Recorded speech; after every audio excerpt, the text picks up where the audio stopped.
గత 3-4 రోజులుగా ఆంధ్రప్రదేశ్ సంబంధించి ఎన్నికల విషయంలో ఒక 2-3 సర్వేలు ఇంకా అంతా అయిపోయింది, వార్ వన్ సైడే, మళ్ళీ బాబు గారు సీఎం కాబోతున్నారు, కనీసం 130 స్థానాలు 140 స్థానాలు అని ఇట్లా ఒక ఫిగర్ కూడా చెప్పడం జరుగుతుంది.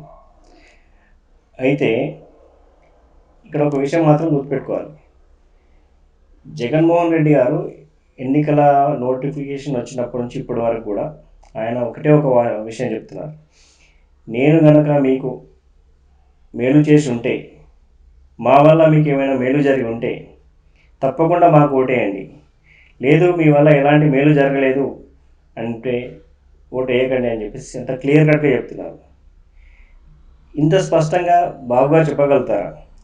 నేను 14 సంవత్సరాలు సీఎంగా మీకు ఇది చేశాను, నా వల్ల మీరు ఇంత లబ్ధి పొందారు, ఈ డెవలప్మెంట్ చేశాను, నెక్స్ట్ ఇంతకన్నా ఎక్కువ చేస్తాను, కనీసం ఆయన నోరు విడిచి ఒక స్పష్టమైన ఒక నిజం చెప్పగలుగుతాడు అతను.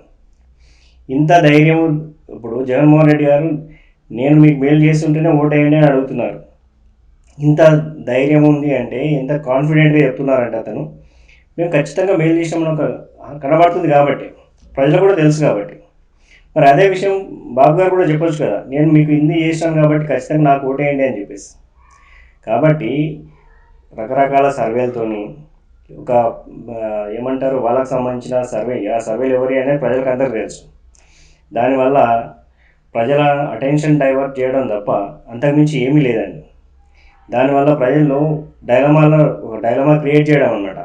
అరే మనం ఈయనకి ఇద్దాం అనుకుంటున్నాం, వాళ్ళు గెలుస్తారు అంటున్నారు ఏంటా అని చెప్పేసి ఒక కన్ఫ్యూజ్ క్రియేట్ చేయడము, దీనివల్ల కొంత అటెన్షన్ డైవర్ట్ అయ్యి ఎంతో కొంత ఓట్ బ్యాంక్ చేంజ్ అవుతుందని చెప్పేసి ఒక ఈ టైప్ ఆఫ్ పబ్లిసిటీ స్టార్ట్ చేశారు. కానీ ప్రజలకు ఒక విషయం క్లియర్ కట్గా తెలుసు, ఎవరని చెప్పినా నాకు పలానా మనిషి వల్ల మేలు జరిగింది అంటే ఖచ్చితంగా ఆయనకు మనం రుణం తీర్చుకోవాల్సిన అవసరం ఉంది అని చెప్పేసి ప్రజలకు తెలుసు. కాబట్టి ప్రజలారా, ఇలాంటి అటెన్షన్ డైవర్షన్ ఇంకా 2 రోజులు మిగిలింది, 3 రోజులు. ఈ 3 రోజులలో ఎన్నో రకాల సర్వేలు వస్తాయి, ఎన్నో రకాల న్యూస్ కూడా రావచ్చు. కాబట్టి మీరు క్లియర్ కట్గా మీకు 100% మేలు చేసిన మనిషికి మాత్రమే ఓటేయండి మీకు అనిపిస్తే. అంతకుమించి మభ్యపెట్టి మాటలు చెప్పి తర్వాత చేతులు ఎత్తేసే వాళ్ళకి మాత్రం నమ్మకండి. కూటమిలో భాగంగా రిలీజ్ చేసిన మేనిఫెస్టోకి బీజేపీ చాలా దూరంగా ఉంది. ఎందుకు అంటే వీళ్ళు ఇచ్చిన హామీలను నెరవేర్చడం చాలా కష్టం. అందుకని చెప్పేసి ఆ మేనిఫెస్టోకి మాకు సంబంధం లేదని చెప్పేసి చాలా క్లియర్గా చెప్పడం జరిగింది. రేపు పొద్దుగాల ఈ హామీలను అమలు చేయలేకపోతే నింద మా మీద పడద్దు అన్న ఉద్దేశంతో బీజేపీ చాలా దూరంగా ఉంది. అంటే కూటమిలో భాగమైనటువంటి బీజేపీ వాళ్ళని నమ్మతలేదు, ప్రజలు ఎలా నమ్ముతారు? ఒక్కసారి ఆలోచించండి.